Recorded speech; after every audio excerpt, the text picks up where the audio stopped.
وبارك على سيدنا محمد وعلى آله وصحبه في كل لمحة ونفس عدد ما وسعه علم الله. اللهم صل وسلم وبارك على سيدنا محمد وعلى آله وصحبه في كل لمحة ونفس عدد ما وسعه علم الله.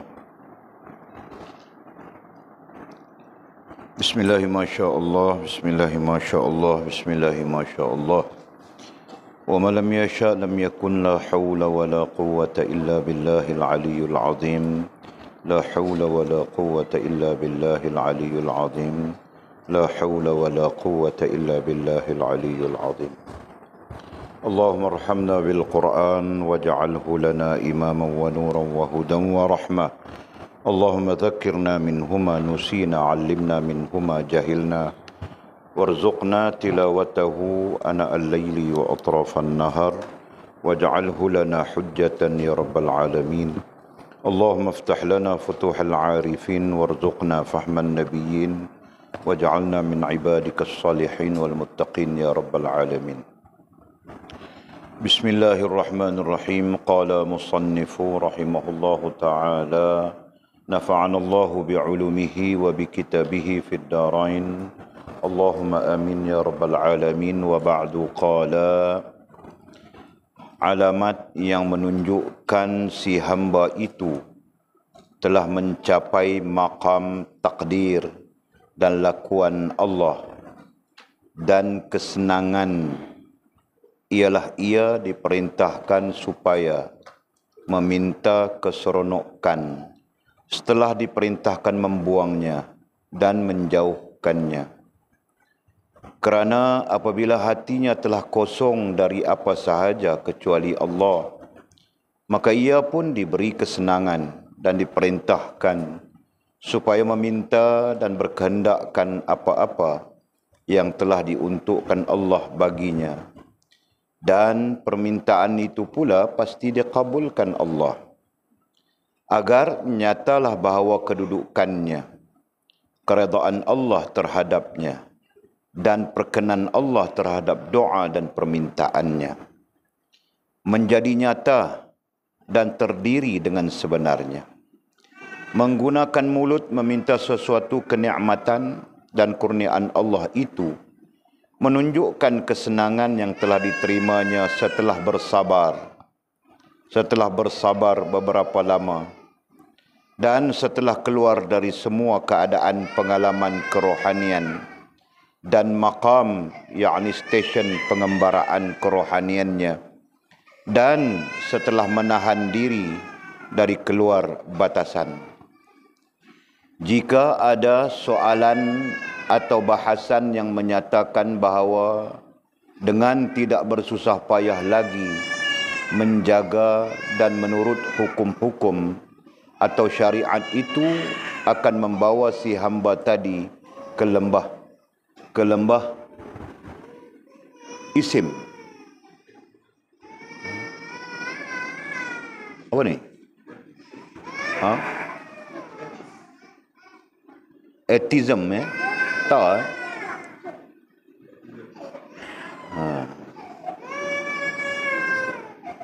ke lembah atheism, yakni tidak percaya adanya Allah dan keluar dari Islam atau tidak mematuhi firman-Nya. A'udzubillahi minasyaitonir rajim. Wa'bud rabbaka hatta ya'tiyakal yaqin. Ayat 99 surah 15. Dan sembahlah Tuhanmu sampai datang kepadamu yang diyakini, yakni ajal. Maka jawab saya ialah ini bukan berarti si hamba tidak akan jadi etis, yakni orang-orang yang tidak percaya kepada adanya Allah atau keluar dari Islam atau tidak mematuhi firman-Nya itu. Dan ini juga bukan membawa si hamba tadi ke lembah yang tidak diingini itu. Kerana Allah itu Maha Pemurah dan tidak akan membiarkan walinya terjerumus ke lembah hina itu. Si hamba yang hampir padanya itu sangat disayanginya dan tidak akan diberinya jatuh cacat pada sisi syariat dan agamanya. Bahkan si hamba itu tetap dalam peliharaan dan penjagaan Allah jua. Allah tidak membiarkan dia ditimpa dosa dan tetap menjaganya dalam batasan hukum dan undang-undang yang dibuatnya tanpa si hamba itu bersusah payah atau sedar melakukan semua itu kerana ia terlalu hampir dengan Allah yang Maha Agung.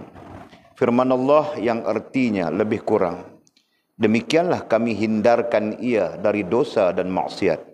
Sesungguhnya dia itu adalah seorang daripada hamba-hambaku yang ikhlas. Inna ibadi laysa laka alaihim sultanun illa man ittaba'aka minal ghawin. Ayat 42 surah 15.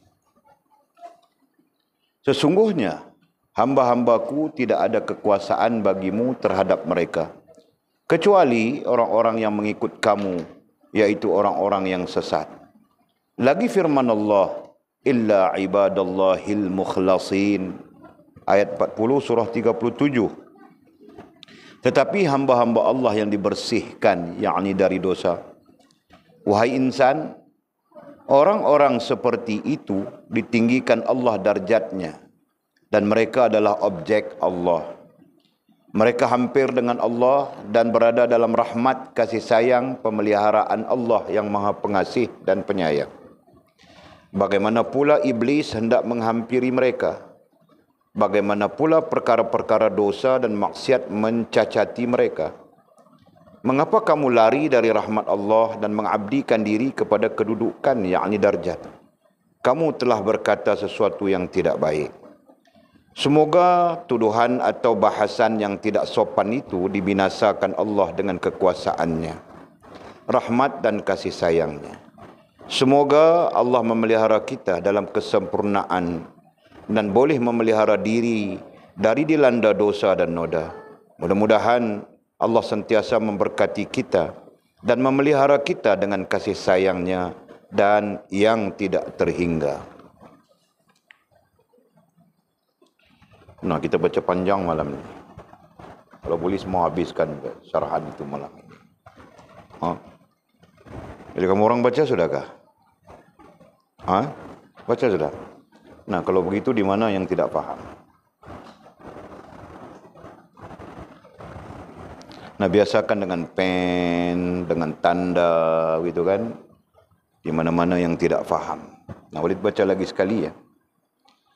Alamat yang menunjukkan si hamba itu telah mencapai makam takdir dan lakuan Allah.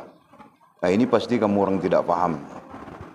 Mana ada kita bincang makam takdir? Ya kan? Nah, lakuan Allah itu menjadi istilah perbincangan kita. Begitu juga takdir dalam hal-hal yang lain, gitu kan? Nah, takdir kita berbincang tentang bagaimana Allah Subhanahu wa taala mengatur kita, gitu kan? Nah, manakala lakuan Allah itu kita berbincang tentang af'al, tentang perbuatan Allah Subhanahu wa taala, khususnya bagi hamba-hamba yang sempurna hubungan dengannya. Nah, itu yang kita bincang. Okey.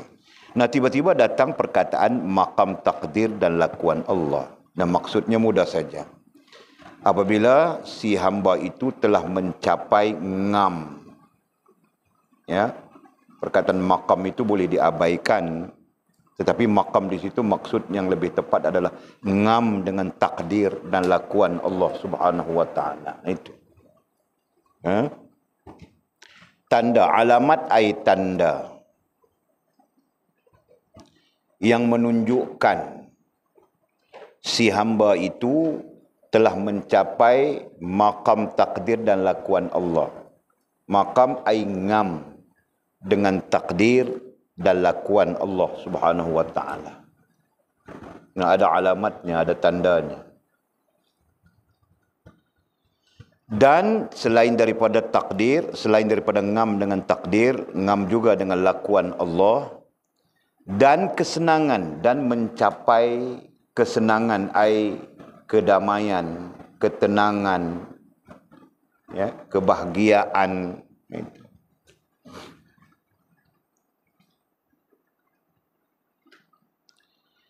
ialah ia, ialah ia ai hamba itu, ialah ia ai hamba itu diperintahkan. Nah ini tanda ini. Diperintahkan supaya meminta keseronokan setelah diperintahkan membuangnya. Nah ini satu hal yang unik ya. Kita berbincang sudah dalam perjalanan hamba kepada Allah Subhanahu wa taala. Nah dia perlu membuang, kan? Perlu membersihkan, itu istilah kita. Di mana kita lihat dalam syarahan berapa? Syarahan keberapa? Syarahan terakhir itu. Syarahan ke-55.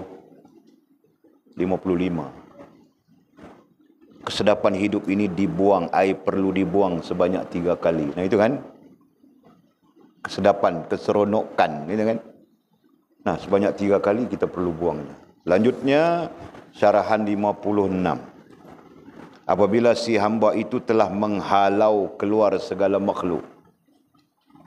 Ya kan?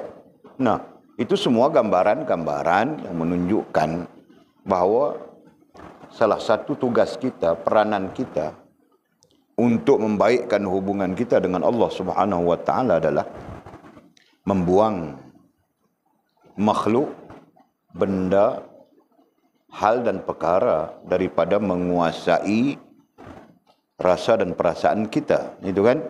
Menguasai hati kita, menguasai rohaniah kita. Nah itu kita bincang sudah semuanya. Nah sekarang kita berjumpa dengan ayat, ialah ia ai hamba itu diperintahkan supaya meminta keseronokan setelah diperintahkan membuangnya. Nah ketika kita dalam perjalanan sebelum sempurna hubungan dengan Allah, kita diperintahkan supaya membuang, membersihkan. Nah sekarang menjadi tanda si hamba itu mencapai maqam aingam tadi, dengan takdir dan lakuan Allah Subhanahu wa taala. Sebaliknya, dia diperintahkan supaya meminta keseronokan. Dia diperintahkan supaya meminta keseronokan. Nah, disinilah yang boleh cerita dengan kamu orang-orang yang sempurna hubungan dengan Allah. Kalau dia tidak meminta pun, Allah Subhanahu wa taala memberi dia keseronokan. Nah, apalagi dia minta. Faham tak? Nah, di mana Walid pernah cerita seorang yang Walid panggil dia Pak Tam. Yang Walid ke rumahnya makan nasi, kan? Yang dia tunjukkan kepada Walid di tepi rumahnya emas. Nah, jadi emas itu adalah lambang keseronokan. Orang lelaki pun kalau dapat emas seronok dia, apalagi perempuan, begitu kan? Nah, ketika Allah memberi dia emas, dia sudah tidak emas itu tidak mempengaruhi dia lagi sudah. Paham tak? Karena emas itu adalah benda. Nah, benda itu tidak mempengaruhi dia lagi. Perkara itu tidak mempengaruhi dia lagi. Hal itu tidak mempengaruhi dia lagi. Bahkan makhluk sendiri pun tidak mempengaruhi dia lagi. Faham tak? Nah, itu. Jelas kan? Para awliya Allah Subhanahu wa taala. Pernah kamu orang baca kan? Kisah Wali 9. Wali Songo, Wali 9. Songo itu bahasa Jawa. Songo artinya 9. Kan? Dalam dakwah mereka kepada orang-orang masyarakat tanah Jawa ketika itu yang beragama Hindu. Kan? Nah, sampai-sampai mereka tertarik dengan dakwah-dakwah wali-wali ini. Tetapi mereka bertanya, nah nantinya kalau kami jadi Islam mengikutmu, apa yang kami dapat? Nah bertanya para wali ini, apa yang kamu mau? Nah bilang mereka, kami mau emas. Kami mau emas, bilang mereka. Nah bilang para wali, ambil saja, itu emas, itu emas. Apa yang dia tunjuk, semua aja jadi emas. Ya kan? Paham gak? Tetapi, walaupun begitu, benda, makhluk, benda, hal dan perkara ini tidak dapat mempengaruhi mereka. Fahamkah? Nah, jelas. Nah, kalau kita sekarang ditunjukkan emas, nah ambil bakau emas itu. Mengelupur kita kan, Jul kan? Kalau tidak dapat itu separuh gila kita. Kenapa? Kerana kita dipengaruhi oleh makhluk, benda, hal dan perkara. Ya kan? Nah, jelas itu. Selama mana makhluk, benda dan perkara itu boleh mempengaruhi rasa dan perasaan kita, nah selama itu sebenarnya kita jauh daripada Allah Subhanahu wa taala. Ya. Faham kami Mimi? Sedar atau tidak sedar, faham atau tidak faham, nah itu hakikatnya. Nah, kerana makhluk, kerana benda, kerana perkara, kerana hal, manusia lalai terus kepada Allah Subhanahu wa taala. Ya kan? Ini di antara. Okey, balik kepada kitab kita. Jadi orang-orang yang apabila mencapai makam ataupun kedudukan ngam dengan takdir dan lakuan Allah, nah itu artinya sempurna hubungan dengan Allah Subhanahu wa taala. Ya.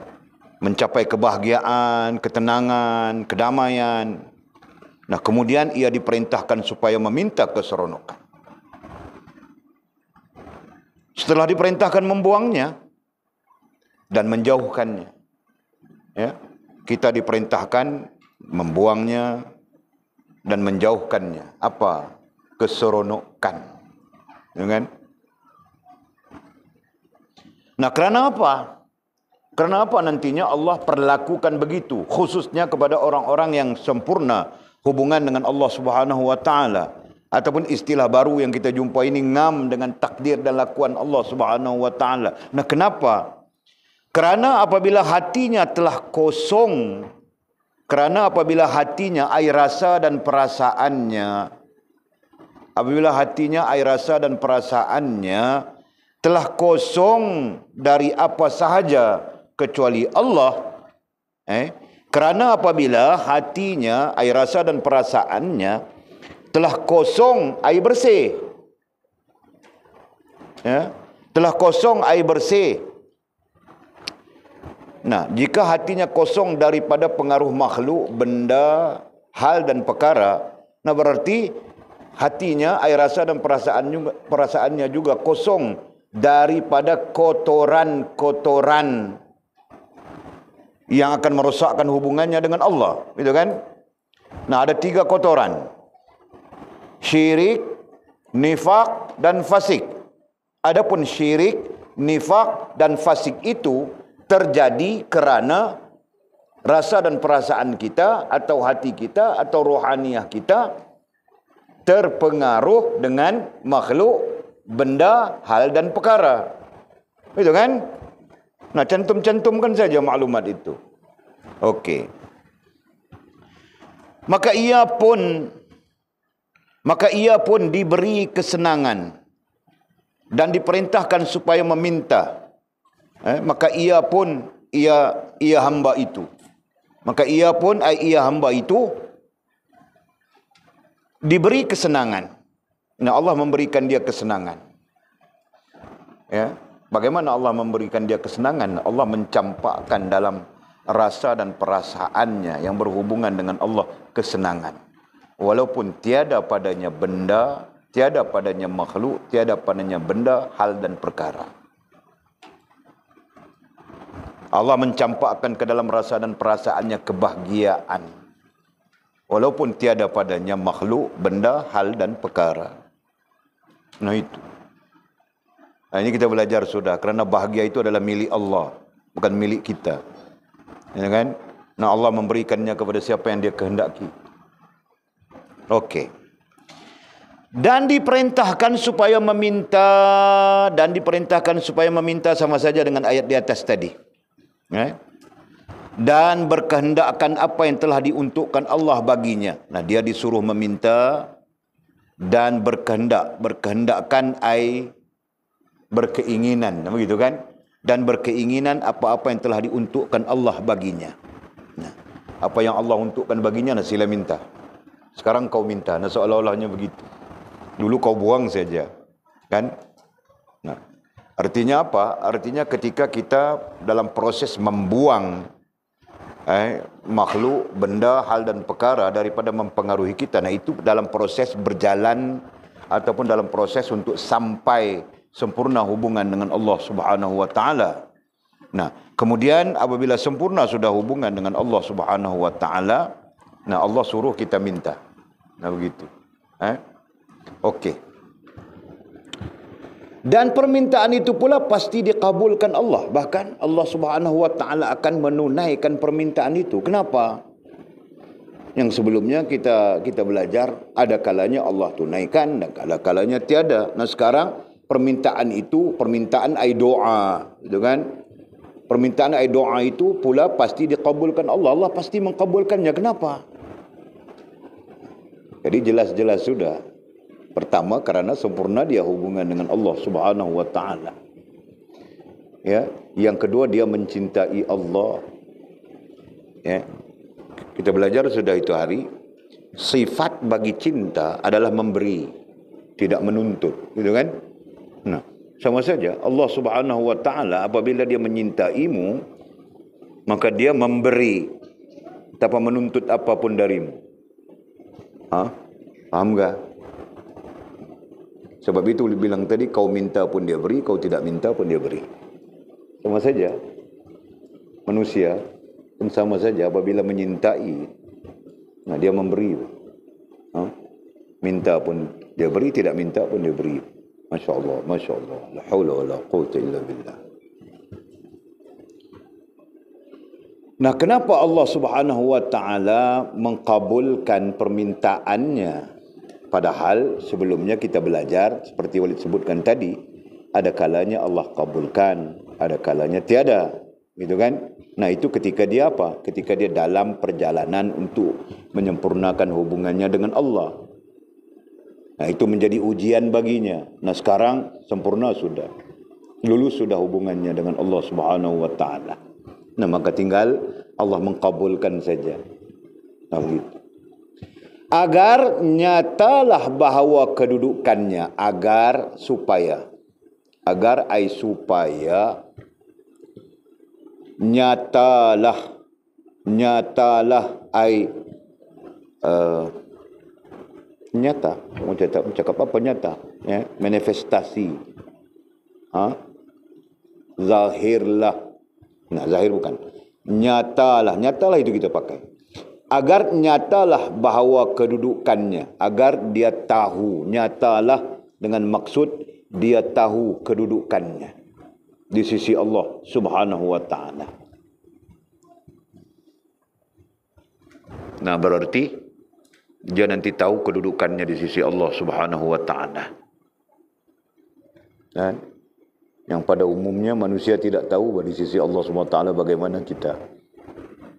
Apalagi orang yang tidak mempelajari tentang kerohanian, langsung tidak tahu apa kedudukannya di sisi Allah. Dan yang tinggal nanti apa?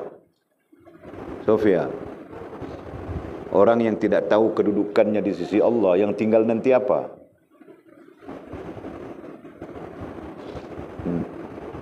Tahukah? Tidak tahu.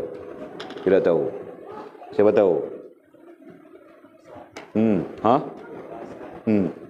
Yang tinggal nanti perasaan saja. Paham enggak? Dia tidak tahu kedudukannya di sisi Allah. Nah, apalagi dia tidak mempunyai pengetahuan, ilmu pengetahuan tentang kerohanian, khususnya maqamat misalnya kan.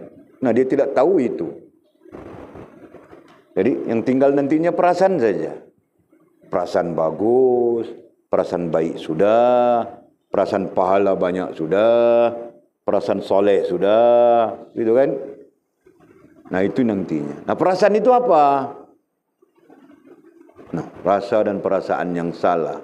Nah, berarti salah itu. Nah, kan? Mana mungkin kita dituntun dengan akal semata-mata. Kita perlu dituntun dengan ilmu. Nah, kan?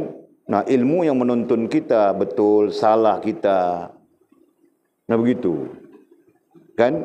Nah, kalau keseluruhan ilmu itu diusulkan, nah iman yang menuntun kita betul salah, Islam yang menuntun kita betul salah, ihsan yang menuntun kita betul salah, gitu kan? Nah, malah boleh kita pakai akal kita saja. Dalam banyak keadaan akal kita semua betul, gitu kan? Padahal salah bah, mengikut hawa nafsu saja. Syila. Okey. Agar nyatalah bahawa kedudukannya, agar nyatalah dia tahu, boleh sebutkan tadi dengan terjemahan mudah, agar dia tahu kedudukannya, agar kita tahu kedudukan kita, betul kan?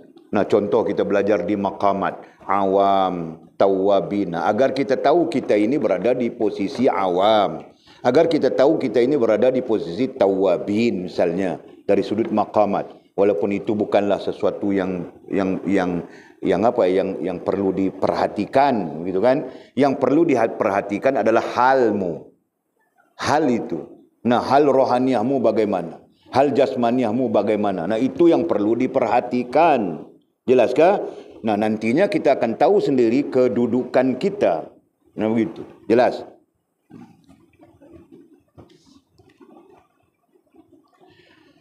Kemudian katanya agar nyatalah bahwa kedudukan, koma di sana, keredaan Allah terhadapnya. Nah, agar nyata juga, agar dia tahu juga keredaan Allah terhadapnya. Nah, Allah redha tidak redha kepadanya dia tahu. Jelaskah? Nah, itu.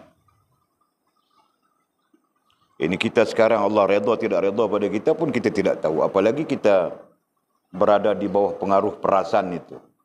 Kan? Pengaruh perasaan, ya. Rasa dan perasaan yang salah. Kita berdosa dari kaki sampai kepala. Kan? Berdosa itu bukan seperti daki, tahukah? Berdosa itu seperti apa? Nah, kalau dizahirkan, kita tidak tahu bah berdosa itu macam mana, kan? Kena pakai apa? Kena pakai ketam kayu pun tidak makan. Dosa kita. Nah, tiba-tiba kita merasakan kita mendapat keredaan Allah. Itu kan contohnya. Salat mencumpang-camping saja kita misal. Nah, tiba-tiba kita merasakan kita orang-orang yang radhiyallahu anhum wa radu'an misalnya. Nah, tidakkah itu merupakan rasa dan perasaan yang salah? Kan? Nah, kalau demikian, apa yang patutnya kita buat? Nah, pertama ilmu. Ilmu yang menunjukkan kepada kita apa yang patut kita buat kalau kita berkeadaan begitu. Kan? Dalam keadaan sedar yang dosa kita dari kaki sampai kepala.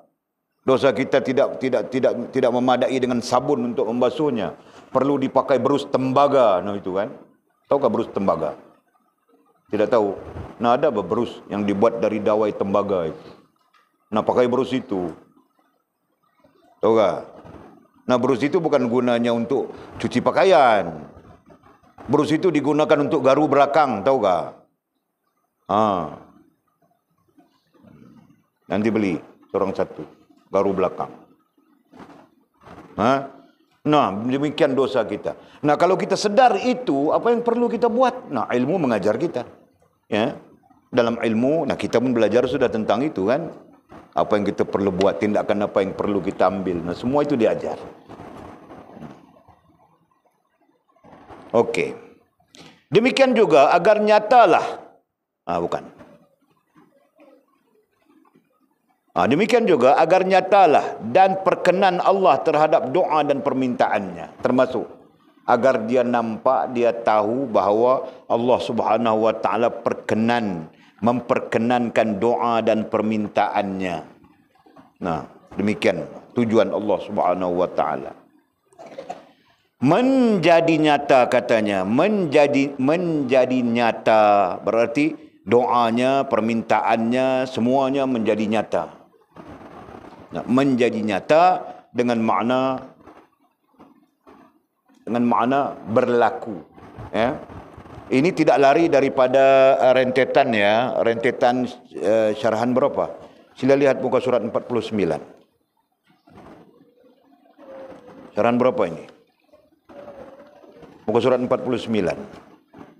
Syarahan yang ke-13. Nah, jadi rujuk saja dalam syarahan yang ke-13. Perkataannya ada pada muka surat 49. Nah, itu. Jadi apa? Dia permintaannya, doanya, permintaannya menjadi nyata dan terdiri dengan sebenarnya. Terdiri dengan sebenarnya, ai berlaku betul-betul. Nah, itu maksudnya. Terdiri dengan sebenarnya dengan maksud berlaku betul, berlaku sungguh. Nah, itu. Okey. Menggunakan mulut meminta sesuatu kenikmatan dan kurniaan Allah itu menunjukkan kesenangan yang telah diterimanya. Menggunakan mulut, nah posisi orang ini ya, posisi hamba Allah ini, posisi hamba itu yang kita sebutkan tadi. Menggunakan mulut meminta sesuatu kenikmatan. Nah, dia berdoa, ya Allah, berilah aku begitu, berilah aku begini misalnya. Dan kurniaan Allah itu menunjukkan kesenangan yang telah diterimanya. Jadi itu pada sisi Allah menunjukkan hamba itu senang, hamba itu bahagia, hamba itu damai, hamba itu tenang. Ya kan? Pada sisi Allah Subhanahu wa taala ya. Nah, sedangkan kita pun minta juga. Nah, apakah kita bahagia? Apakah kita tenang? Apakah kita damai? Nah, kita meminta dalam kecelaruan. Betul kan? Nah, itu perbandingannya. Kita meminta kepada Allah Subhanahu wa taala di dalam kecelaruan rasa dan perasaan kita. Sedangkan hamba Allah itu yang kita maksudkan di sini, dia meminta kepada Allah Subhanahu wa taala dalam keadaan yang tenang, bahagia, damai, tanpa ada kecelaruan apapun di rasa dan perasaannya. Berarti permintaannya itu benar, permintaannya itu sungguh-sungguh, permintaannya itu kerana cinta kepada Allah Subhanahu wa taala, bukan permintaannya itu kerana terdesak. Betul kan? Ya, kita terdesak dengan tiada duit, nah kita pun, ya Allah kasih aku rezeki, ya Allah. Nah, itu terdesak. Permintaan doa ketika kita terdesak. Nah, ketika kita duit banyak nantinya, apa jadi kita? Nah, nyanyi karaoke, wah, dangdut, begitu, tahu tak? Nah, itu yang terjadi. Maka sebab itu jelasnya kita sebutkan tadi. Nah, kita meminta, kita pun berdoa, kita pun meminta, tapi dalam keadaan kecelaruan rasa dan perasaan kita. Adapun hamba Allah itu, dia meminta dalam keadaan ketenangan, kedamaian, kebahagiaan rasa dan perasaannya berhubungan dengan Allah Subhanahu wa taala. Nah, itu perbezaan. Boleh nampak kah? Sila boleh nampak kah? Okey.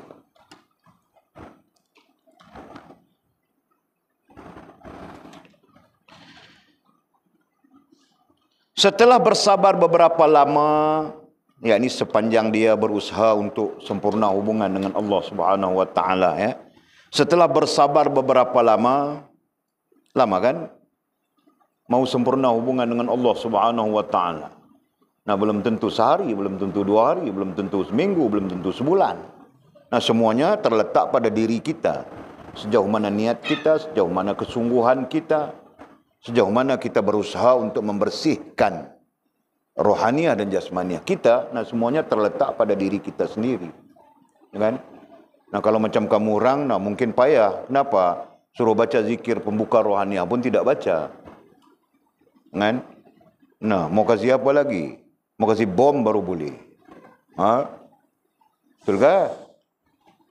Nah, itu contoh. Masing-masing tahap yang disebutkan. Kami sibuk buat parit walid.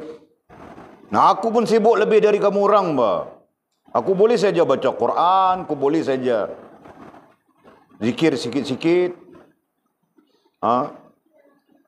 Aku boleh saja baca wirid-wirid itu, salawat-salawat itu, sambil-sambil kerja pun boleh kan? Jadi kenapa kamu orang tidak boleh? Mau jawab apa, Jul? Kalau kau mau jawab apa, Jul? Kalau kau mau jawab apa? Nah, sebab itu Walid bilang tadi, carilah hubungan yang sempurna dengan Allah. Allah akan mencukupkan masamu. Allah akan mencukupkan masamu. Allah akan menyempurnakan apa yang kau mau. Begitu.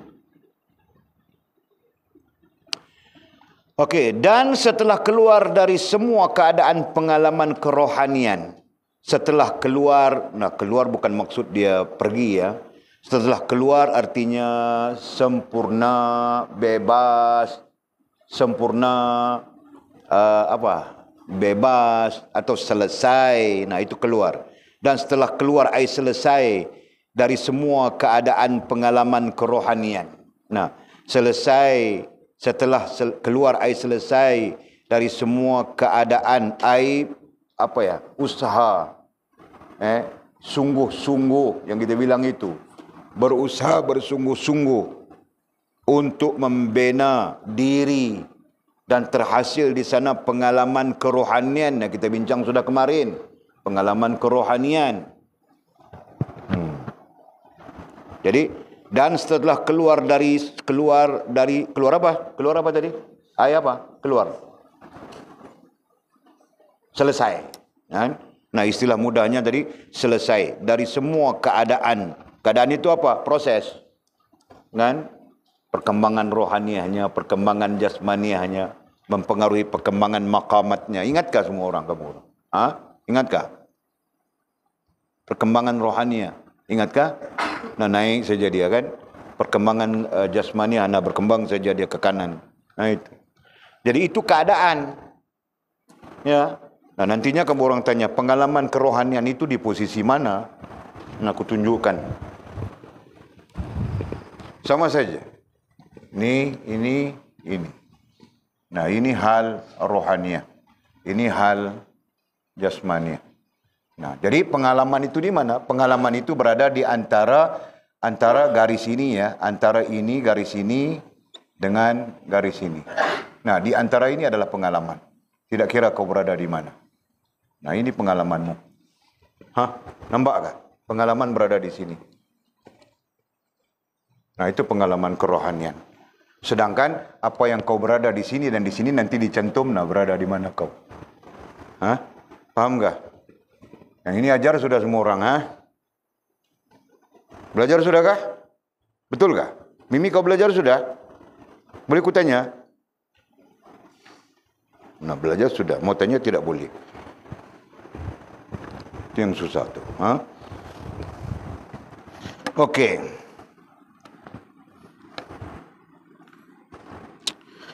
Dan setelah keluar dari semua keadaan setelah keluar ai selesai dari semua keadaan hal dan hal rohaniah dan hal jasmaniah. Nah, keadaan itu, keadaan dalam istilah Arab bilang hal, disebut hal. Nah, hal itu membabitkan rohaniah dan jasmaniah. Selesai sudah. Nah, apa selesainya ataupun tahap selesainya di mana? Nah, kita belajar sudah kan? Di sini ada 5. Nah, kalau sampai sudah dicintai, selesai belum? Sampai dia di posisi dicintai, selesai belum? Selesai kan? Nah, di sini dia berada di posisi mahabbah. Nah, selesai belum?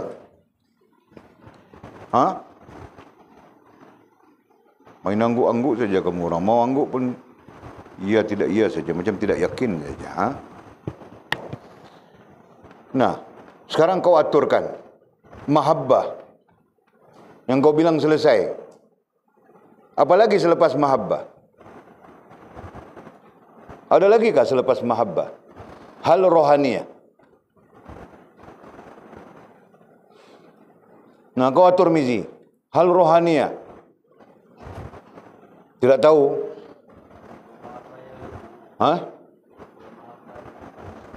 Belum hafal?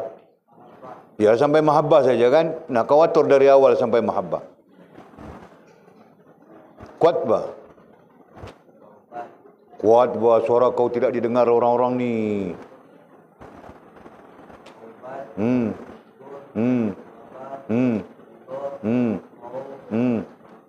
Nah, kau campur aduk sudah, kantui sudah tu. Kantui sudah. Nah, ulang. Ulang, kasih betul.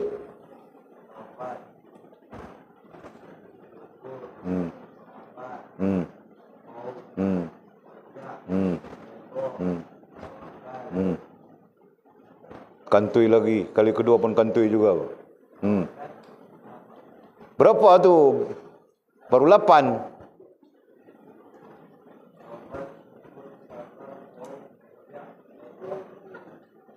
Nah, 3 kali sudah kau kantoi sudah, Pak. Kau bukan lelaki Melayu terakhir, Pak. Kau dusun. Nah, siapa? Rantau. Kau rantau. Nanti Walid mau tanya Bilal pula. Bilal. Tu Bilal.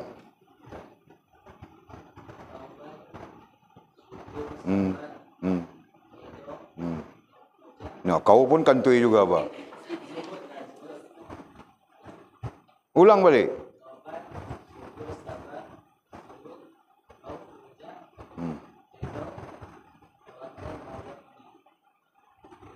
Walid ajar kamu orang tekat 9 saja. Yang 10 itu sekiranya kita mau pakai. Nah, kalau kau masuk qanaah, berarti lepas mahabbah ada lagi 1. Belum selesai kau. Kau yang belum selesai. Nah, kami setakat mahabbah itu selesai sudah. Nah, begitu. Faham tak? Nah, kau Lina, zikirkan itu. Seperti rantau tadi.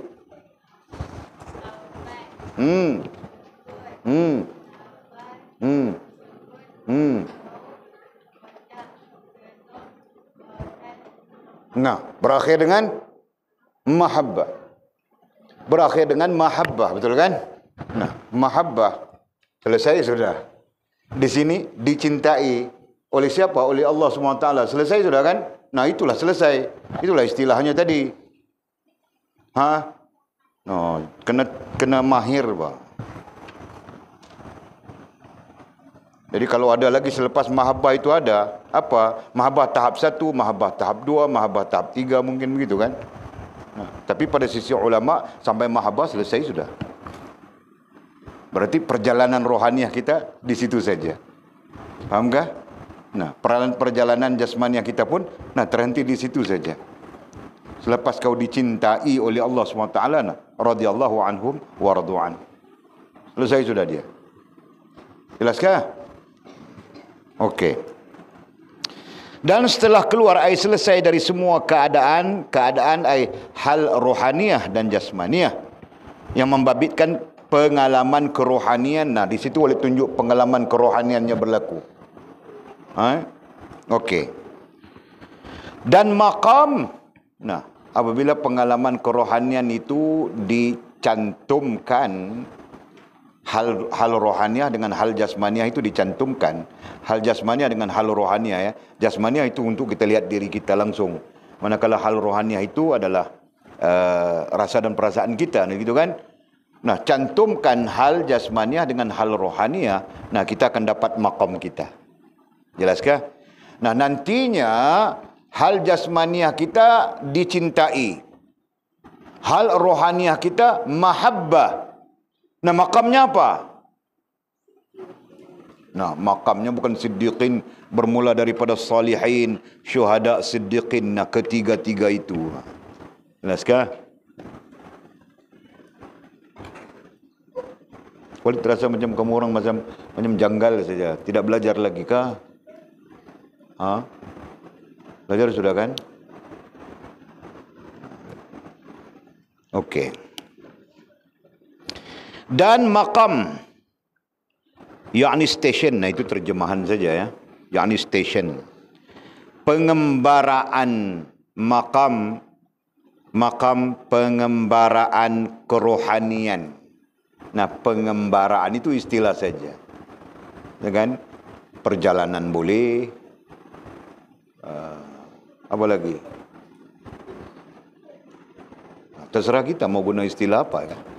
Hakikatnya kita sedang berjalan balik kepada Allah Subhanahu wa taala. Nah, itu. Makam dan makam pengembaraan kerohaniannya.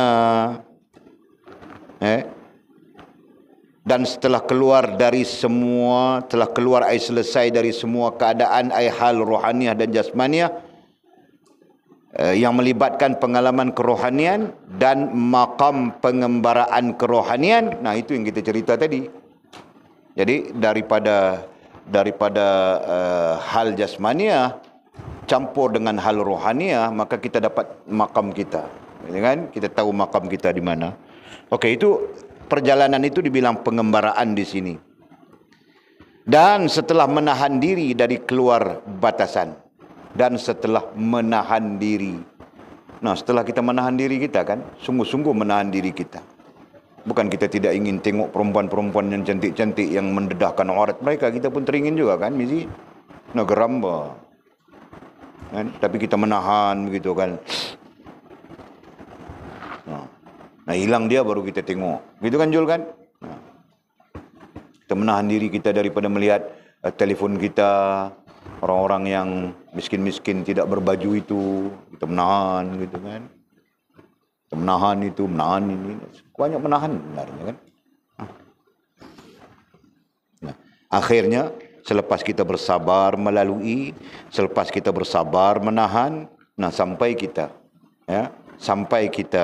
ke sampai kita ke endingnya, sampai ke penghujung pengembaraan kerohanian, yaitu sempurna hubungan dengan Allah Subhanahu wa taala. Jadi sepanjang kita perjalanan kita itu, nah kita akan melalui berbagai-bagai, termasuk ada perkara yang kita perlu buang daripada akal, daripada hati, daripada mempengaruhi rasa dan perasaan kita. Nah itu semuanya. Dan kemuncaknya adalah sampai kepada sempurna hubungan dengan Allah Subhanahu wa taala. Ya. Okey. Kemudian kata musannif, jika ada soalan atau bahasan, jika ada soalan ai pertanyaan atau bahasan ai perbincangan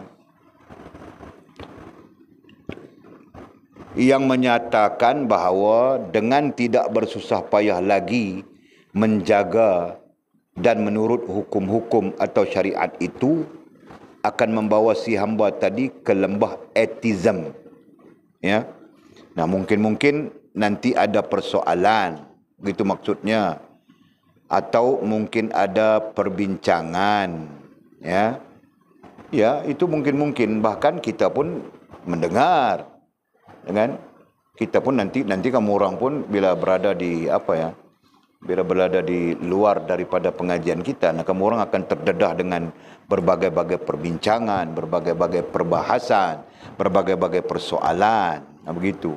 Sama ada langsung maupun tidak langsung. Ya kan? Walid sendiri pun orang kemukakan berbagai-bagai persoalan yang menuntut berbagai-bagai perbincangan, gitu kan? Apalagi kamu orang nanti jadi ustaz, jadi ustazah, kan? Nah, kamu orang akan berdepan dengan hal yang sama. Ada persoalan, ada perbincangan, minta pendapat dan sebagainya. Nah, jadi kita perlu tahu itu, kita perlu bersedia itu. Okey.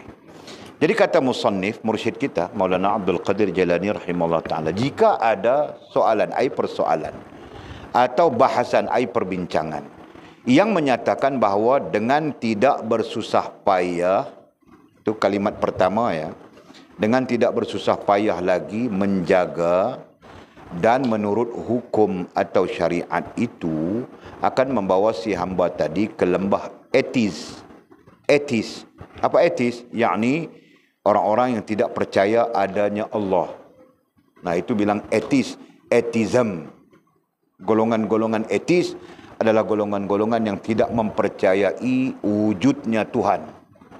Ya kan? Nah, sisi pandang mana? Sisi pandang agama apa itu berbagai, beragam. Kan? Nah, tinggal lagi secara umum atheism itu adalah golongan yang tidak mempercayai wujudnya Tuhan. Nah, itu. Okey. Jadi katanya nanti mungkin ada persoalan ataupun ada perbincangan yang akan mengatakan jika kita meletakkan tidak perlu bersusah payah lagi menjaga dan menurut hukum-hukum atau syariat itu akan membawa si hamba tadi ke lembah atheism, yakni tidak percaya adanya Allah, dan sekaligus menyebabkan keluar dari Islam atau tidak mematuhi sekaligus keluar dari Islam, murtad. Kalau ada Islam, murtad kan? Nah, okey. Nah, kita berhenti di situ dulu sebelum melihat atau. Nah, maksud mursyid kita, musannif rahimahullah taala, tadi dia ada kasih tahu kita. Nah, apabila kita sampai sempurna hubungan dengan Allah Subhanahu wa taala, nah nanti di sana kita tidak akan bersusah payah lagi. Apa maksud tidak bersusah payah?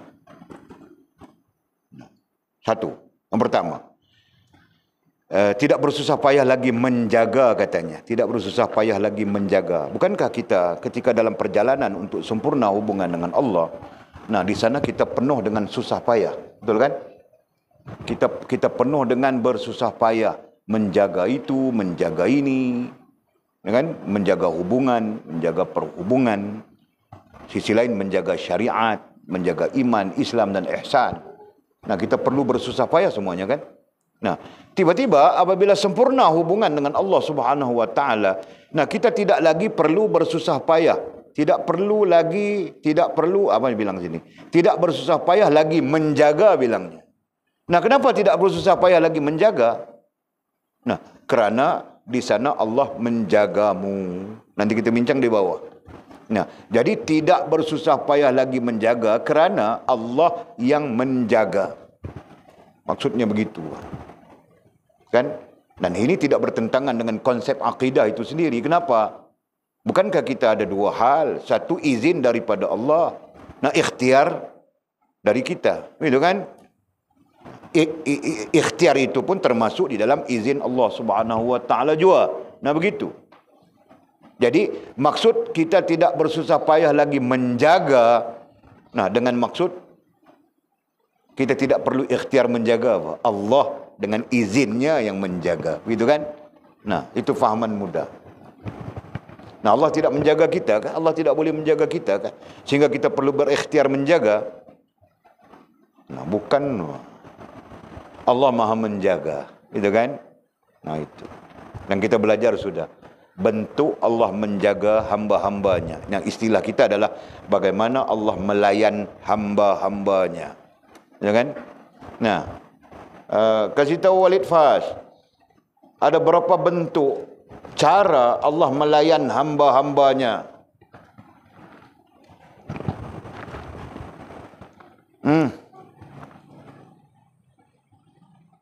Apa kau terkebil-kebil macam itu?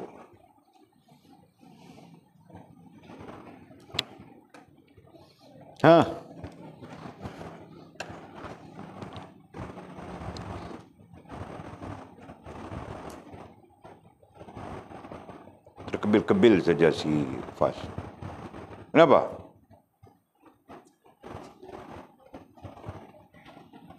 Bentuk cara Allah Subhanahu wa taala melayan hamba-hambanya.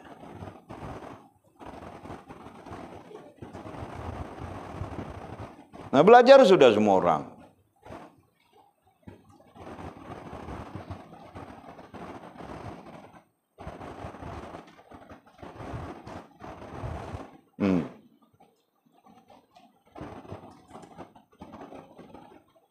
Siapa mau jawab nih?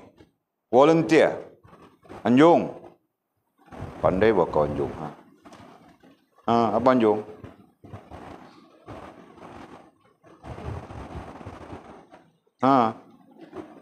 Kau ini Anjung langsung tidak ada keyakinan diri. Macam mana aku mau kasih menikah ini? Keyakinan diri pun tiada. Mau kasih menikah macam mana Anjung? Mau minta anak orang pun aku takut. Adakah jawapan? Nah, kasih tahu. Masya Allah.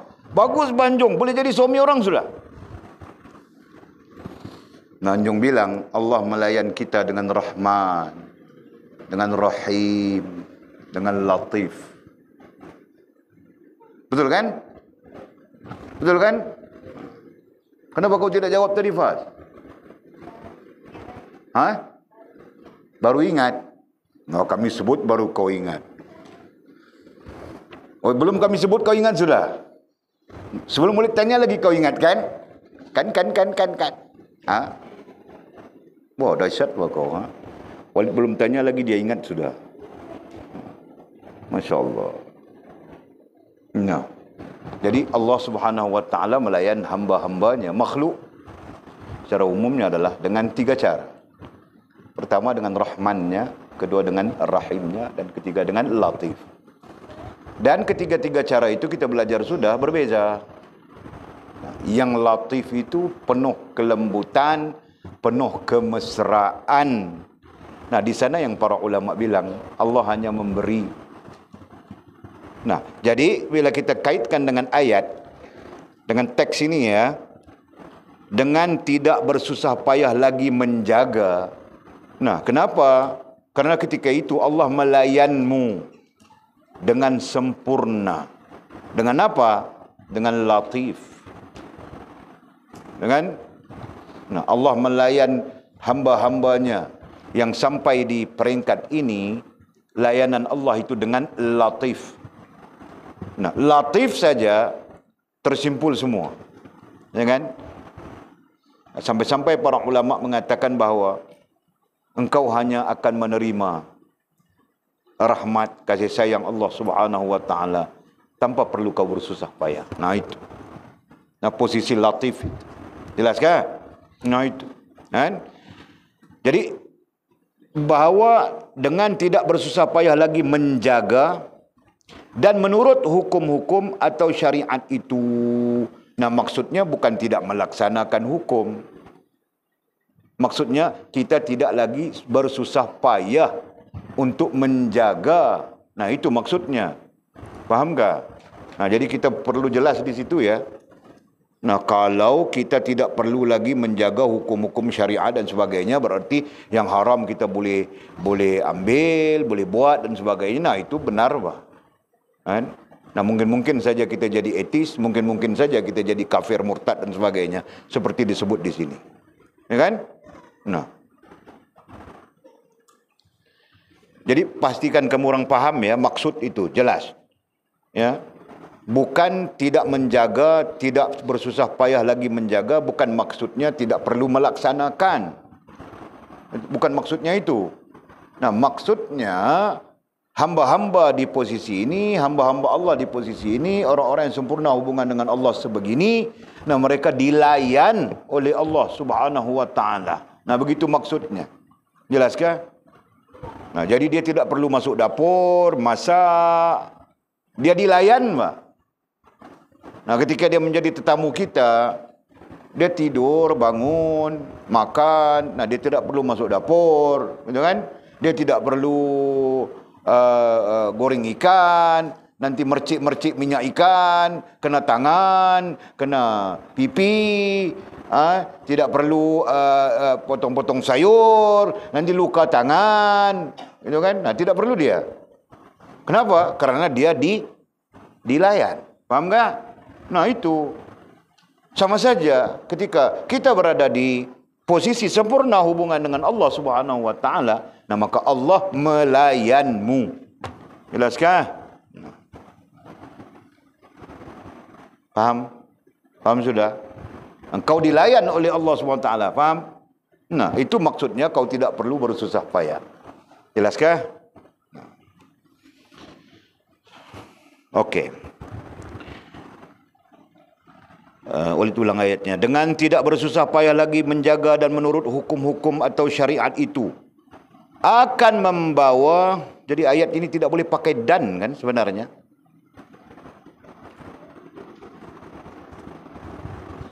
Boleh cek balik nanti.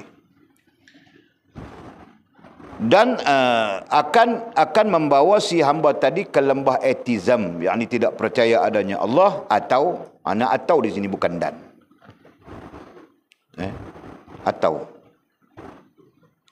Atau keluar dari Islam, murtad. Nah, bila kita mengatakan kita tidak perlu menjaga hukum hakam syariat, nah boleh jadi kita murtad di situ. Nah, itu maksudnya, ya kan?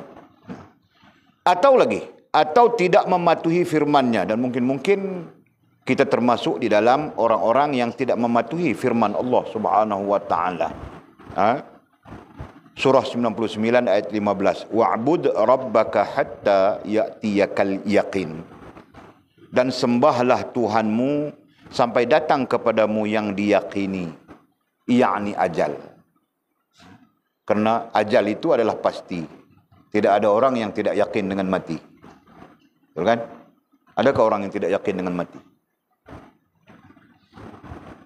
Menurut kamu orang, dalam dunia ini, dalam kehidupan ini, adakah orang yang tidak yakin dengan mati?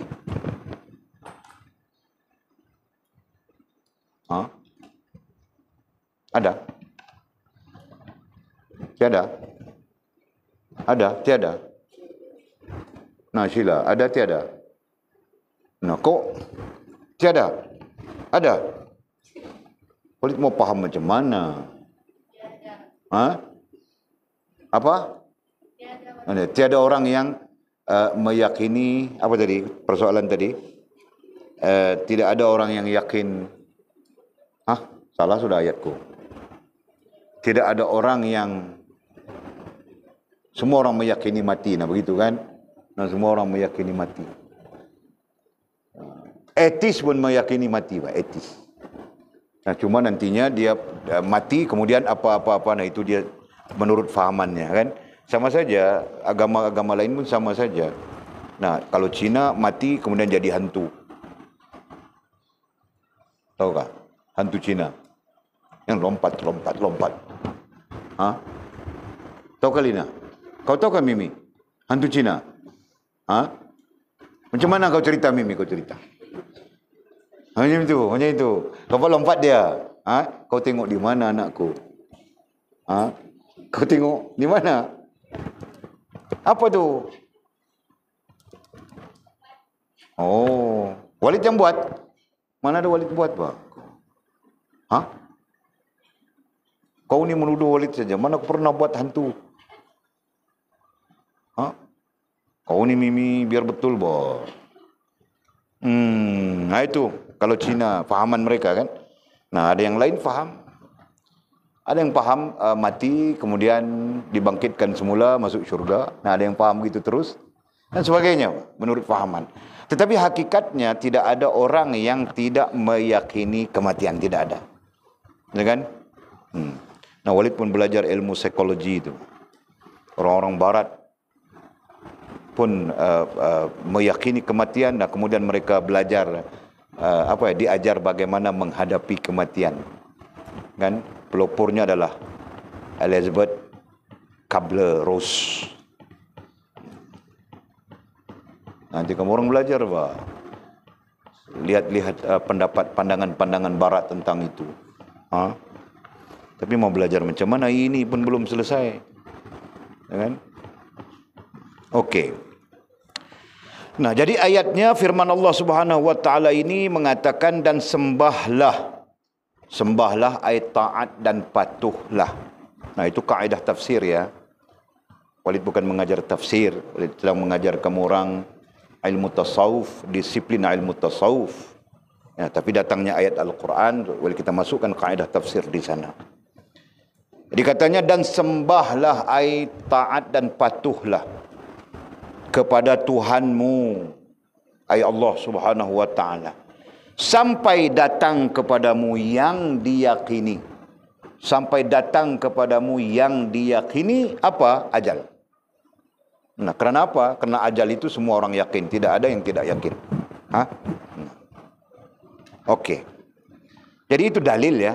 Ini dalil yang didatangkan oleh musannif pada menggambarkan pada menggambarkan bagaimana kalau nantinya orang menyoal atau orang berbincang tentang ayat, tidak perlu bersusah payah lagi untuk menjaga diri kita, kan? Ataupun menurut hukum-hukum syariat, hukum-hukum atau syariat. Nah, misalnya, jadi kalau orang mengatakan bahawa kalau faham begini nanti jadi etis misalnya, atau kalau faham begini nanti jadi murtad misalnya, kan? Atau faham begini bertentangan dengan firman Allah Subhanahu wa taala yang kita bacakan tadi. Nah, apa yang kita mau jawab? Nah, itu persoalan. Sengaja musannif membangkitkan persoalan itu. Nah, takut-takut nanti kita yang tidak faham, kita juga boleh menjadi rusak seperti mana yang kita sebutkan tadi. Fahamkah? Nah, artinya kita juga boleh murtad, kita juga boleh menjadi ateis. Ya, kalau kita faham tidak perlu lagi bersusah payah menjaga syariat Allah Subhanahu wa taala dan sebagainya. Begitu.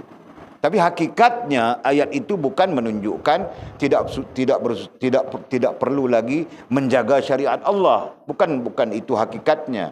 Hakikatnya seperti mana Walid sebut tadi. Nah, kita dilayan oleh Allah. Jelaskah?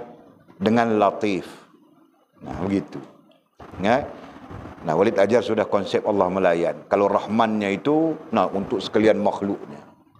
Kalau Rahim itu, nah, khusus kepada orang-orang yang beriman, beramal saleh, ataupun orang-orang yang sedar diri, gitu kan. Nah, kalau Latif itu, nah, khusus kepada orang-orang yang Allah terima dirinya dan sempurna hubungan dengan Allah Subhanahu wa taala. Okey. Maka jawab saya, katanya. Jadi Maulana Mursyid kita terlebih dahulu melihat hal ini, ya, pada masanya bukan pada masa kita. Nah, pada masa kita bermacam-macam persoalan timbul sudah. Pada masanya dia melihat sudah isu ini, dia melihat sudah perkara ini, dan dia menjawabnya. Apabila munculnya tuduhan-tuduhan, fitnah-fitnah mengatakan bahawa Zawiyah Maulana Abdul Qadir Jailani rahimahullah ta'ala, Zawiyah itu artinya pondok, artinya madrasah. Maulana Abdul Qadir Jailani rahimahullah ta'ala, mursyid kita, mengajarkan sesuatu yang boleh menyebabkan orang murtad, mengajarkan sesuatu yang boleh menyebabkan orang menjadi ateis, mengajarkan sesuatu yang bertentangan dengan firman Allah Subhanahu wa taala dan sebagainya. Nah, pada masa itu, jelaskah? Nah, tuduhan-tuduhan sudah dilemparkan. Nah, jawab saya, jadi dia menjawab. Jawab saya ialah, katanya, ini bukan berarti si hamba tidak akan jadi ateis.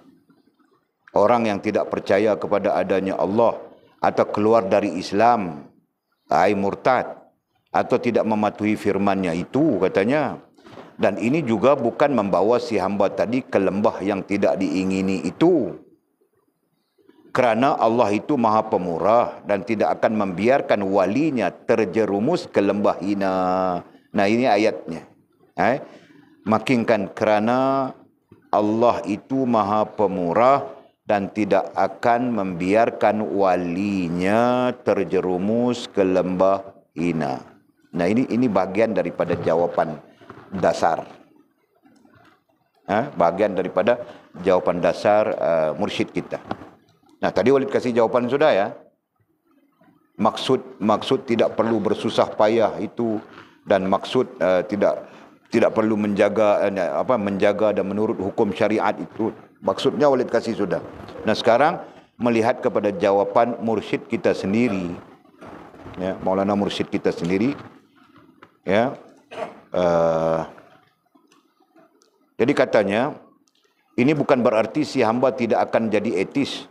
Maksudnya tidaklah bermakna si hamba itu tidak boleh jadi ateis. Bahkan mau jadi ateis siapa-siapa pun boleh jadi, kan? Nah, itu maksudnya. Atau keluar dari Islam, murtad. Bahkan mau murtad, siapa-siapa pun boleh murtad, kan? Nah, itu. Atau tidak mematuhi firman Allah. Nah, siapa-siapa pun boleh tidak mematuhi firman Allah Subhanahu wa taala. Kita saksikan semua itu. Dan ini juga bukan membawa si hamba tadi ke lembah yang tidak diingini. Adapun dalam hal kita, ya, ini tidak membawa si hamba tadi ke lembah yang tidak diingini. Ke lembah tidak diingini artinya mungkin syirik dan sebagainya. Nah, itu. Kenapa? Nah, dia jawab, kerana Allah itu Maha Pemurah dan tidak akan membiarkan walinya. Nah, itu jawapan yang ampuh Walid kirakan. Kerana Allah itu Maha Pemurah dan tidak akan membiarkan walinya, orang yang sempurna hubungan dengan dia, terjerumus ke lembah hina itu. Kan? Seperti mana Allah Subhanahu wa taala tidak membiarkan nabi-nabi. Adapun nabi-nabi itu adalah orang yang paling sempurna hubungan dengan Allah Subhanahu wa taala, gitu kan? Nah, Allah tidak akan membiarkan Nabi kita Muhammad sallallahu alaihi wasallam, nah, ketika tersilap Nah, kita andaikan tersilap begitu kan, padahal Allah mau mengajar kita, umat ini. Nah, mengambil tebusan. Kemarin kita baca tentang itu. Di mana?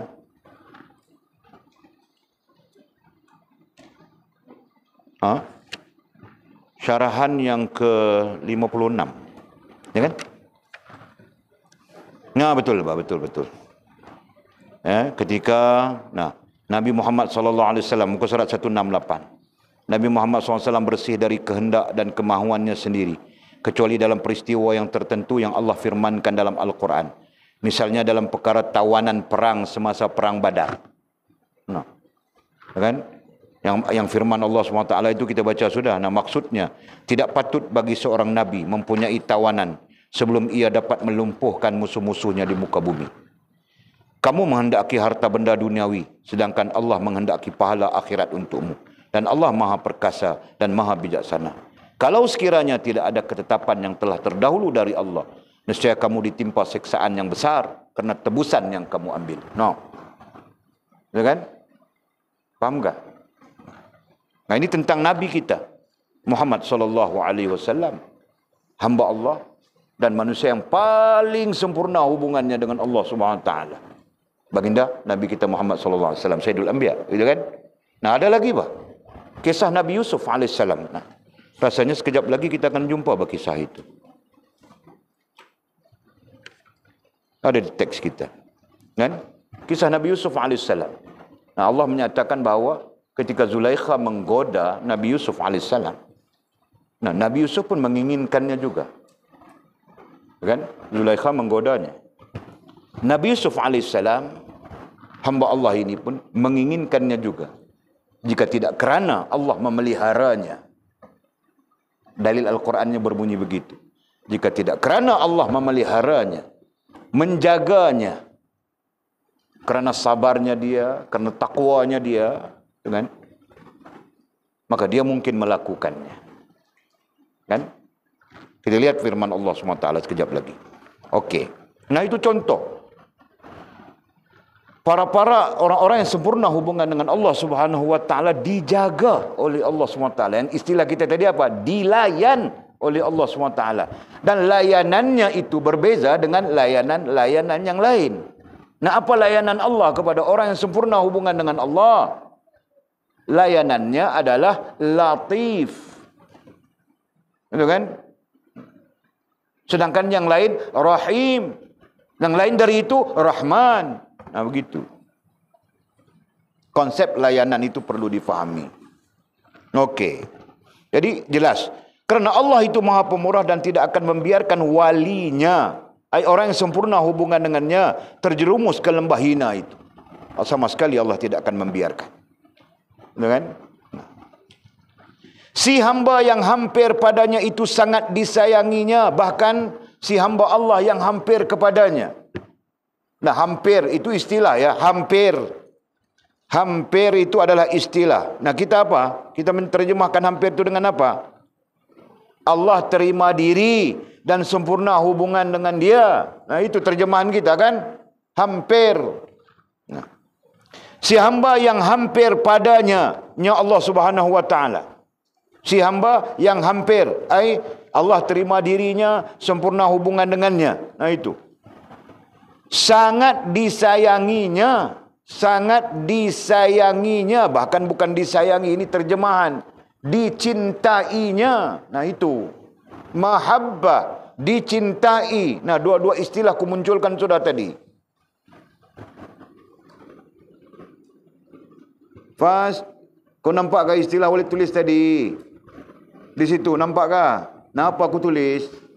Mahabbah, lagi satu dicintai. Nah, itu dhabit bagi disayanginya. Nah, itu. Si hamba yang hampir Allah terima dirinya, sempurna hubungan dengannya, sangat disayanginya. Sangat disayanginya. Nya siapa? Nya Allah Subhanahu Wa Taala. Nah, berarti Allah Subhanahu Wa Taala sangat sayang, ya, apa, dicintai, mahabbah. Nah, itu pada hamba itu. dan tidak akan diberinya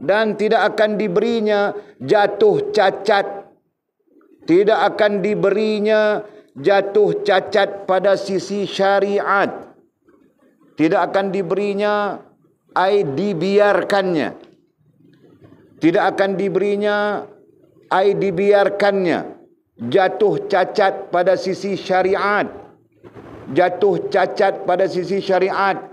Nah, maksudnya apa? Maksudnya syariat yang tidak betul. Ya kan? Allah tidak akan membiarkan hambanya yang dicintainya itu menjalankan atau berjalan di atas syariat yang tidak betul. Nah, itu. Syariat itu apa? Syariat itu apa? Mimi. Nah, iman, Islam, ihsan, bilang Mimi. Syariat itu iman, Islam, ihsan. Nah, artinya Allah Subhanahu wa taala tidak akan membiarkan hamba-hamba yang dicintainya itu jatuh cacat pada sisi syariat, iman, Islam, ihsan. Nah, imannya tidak cacat, Islamnya tidak cacat, ihsannya tidak cacat. Nah, itu maksudnya. Jelaskah? Dan agamanya. Nah, lanjut terus. Iman, Islam, ihsan itu apa? Iman, Islam, ihsan itu adalah agama. Jadi Allah tidak akan membiarkan cacat agama pada dirinya. Iman, Islam, ihsan tidak akan cacat. Allah tidak akan membiarkan cacat. Berarti Allah menjaganya begitu. Bahkan si hamba itu tetap dalam peliharaan dan penjagaan Allah jua. Bahkan Allah Subhanahu wa taala peliharanya, jaganya. Allahu Akbar. Subhanallah. Sudah tentu bagus kan kita apabila Allah pelihara kita, jaga kita dengan konsep, dengan kaedah yang kita sebut tadi, layan kita dilayan, begitu kan, dengan latif. Nah, selamat kita semuanya. Berbanding rahim, berbanding rahman. Ya kan? Allah tidak membiarkan dia, nah lagi lanjutan. Allah tidak membiarkan dia ditimpa dosa. Nah, Allah pelihara kita sampai dosa pun tidak dibiarkan kita. Allah tidak membiarkan dia ditimpa dosa. Berarti tidak berlaku dosa kepada dia. Bukan bermakna dia tidak berdosa, tetapi dia tidak berlaku perkara dosa. Nah, itu. Faham tak? Kalau Nabi bilang maksum, terpelihara dia. Nah, kalau wali-walinya, orang-orang yang sempurna hubungan dengannya, dijaganya daripada terlibat dengan perkara dosa. Nah, itu. Bukan maksum. Dan tetap menjaganya dalam batasan hukum. Nah, Allah SWT juga menjaganya dalam batasan hukum. Nah, berarti tidak akan meninggalkan syariat. Nah, begitu. Mana mungkin, kan? Nabi kita SAW mengajar kita 4 perkara dalam hidup ini. Nah, untuk hidup ini Nabi mengajarkan kepada kita 4 perkara. Syariat, tariqat, hakikat, ma'rifat. Nah, begitu. Jadi mana mungkin kita terkeluar daripada hal itu. Dan Allah menjaga kita untuk menyempurnakan keempat-empat hal itu. Nah, itu maksudnya. Dan tetap menjaganya dalam batasan hukum dan undang-undang yang dibuatnya ditetapkannya. Siapa yang menetapkan? Allah Subhanahu wa taala. Dan tetap menjaganya dalam batasan hukum dan undang-undang yang dibuatnya. Yang dibuatnya oleh Allah Subhanahu wa taala tanpa si hamba itu bersusah payah. Nah, konsepnya seperti Walid sebut tadi, dilayan. Ya kan? Hamba Allah yang sempurna hubungannya dengannya dilayan. Nah, tidak perlu bersusah payah macam Walid bilang tadi. Tidak perlu bersusah payah macam Mimi goreng ikan mah. Habis tangannya melecur. Macam Fas goreng ayam. Habis pipinya melecur. Orang goreng ikan, dia mau goreng pipi. Contoh saja, tidak ada kena-mena dengan yang hidup maupun telah mati. Kan? Okey.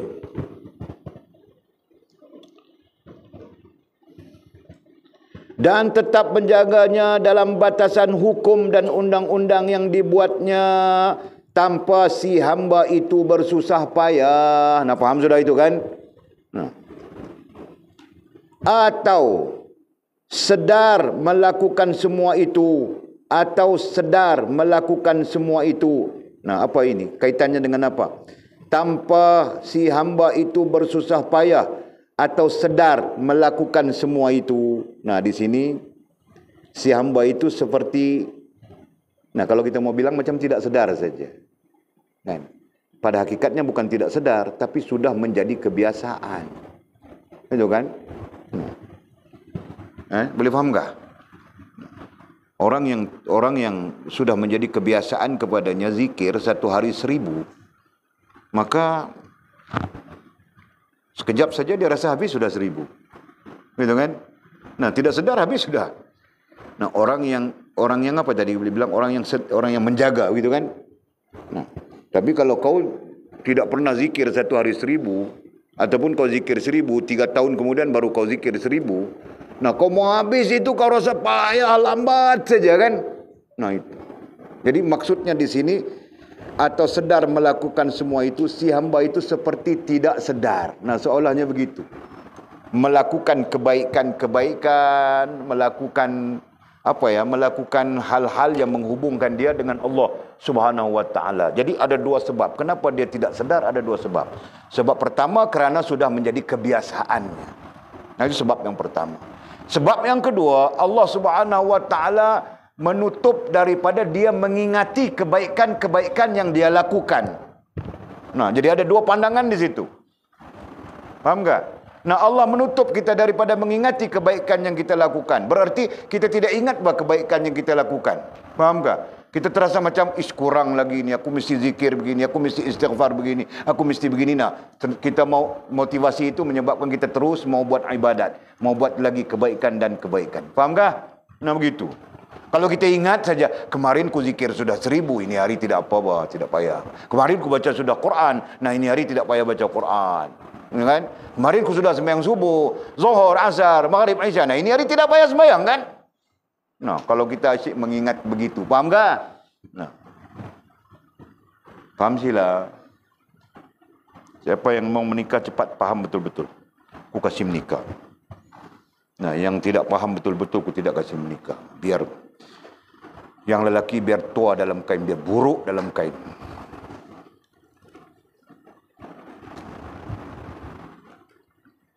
Okey. Nah, Walid ulang ayatnya. Dan tetap menjaganya dalam batasan hukum dan undang-undang yang dibuatnya, tanpa si hamba itu bersusah payah atau sedar melakukan semua itu. Nah, berarti tanpa hamba itu sedar melakukan semua itu. Dia seperti macam tidak sedar saja. Bukan dia tidak sedar, tapi dia sudah menjadi kebiasaannya. Kan? Walid dulu, masa Walid dulu di Pakistan, Syekh Walid sambil baca hadis saja, tangannya, mulutnya baca hadis.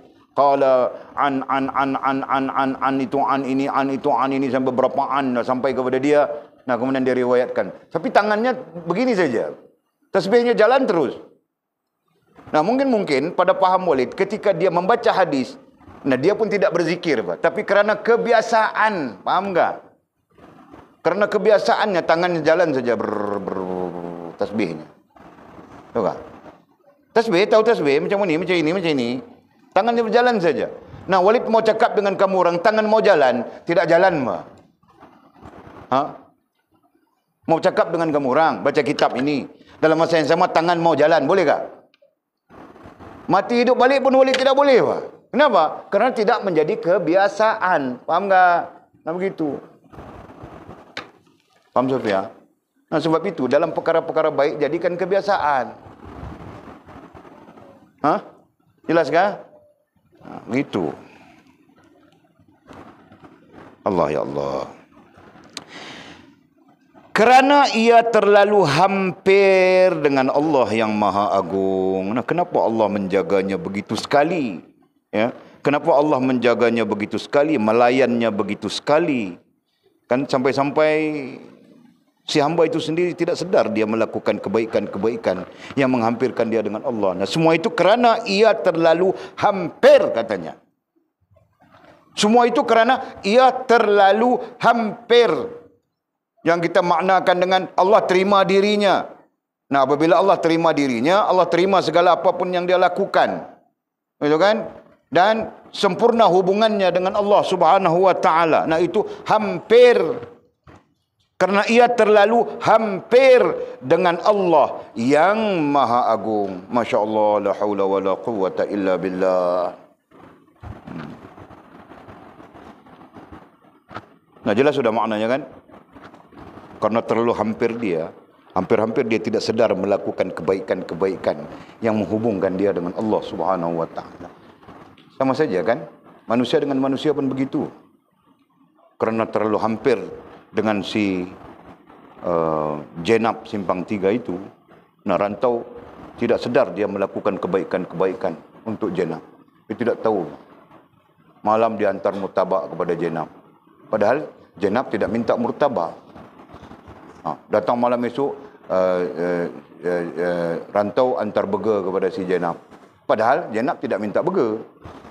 Nah, si rantau pun hampir-hampir lupa. Tidak sedar bahawa dia sebenarnya melakukan kebaikan-kebaikan yang menambah hampir si rantau dengan si jenab.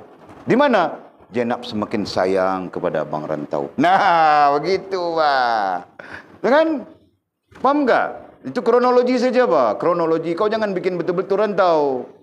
Nanti dia mau duit, kau kasih burger. Dia mau duit, kau kasih murtabak. Mana boleh rantau? Nah, faham tak? Nah, faham itu. Kronologinya itu perlu difahami. Macam aku dengan mamamu juga, Bas. Sekejap-sekejap aku telefon. Sekejap-sekejap aku telefon. Nah, dia jatuh sayang denganku.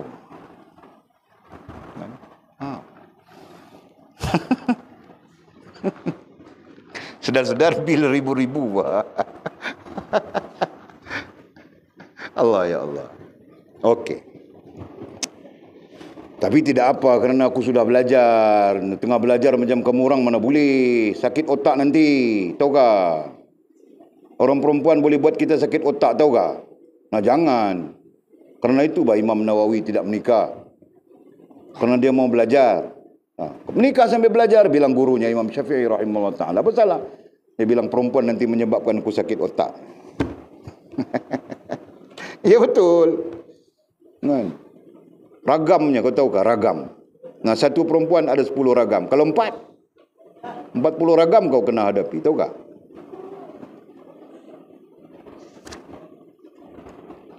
Nah, cuma untung-untung dia tidak meragam. Nah, itu saja kan. Kalau dia meragam,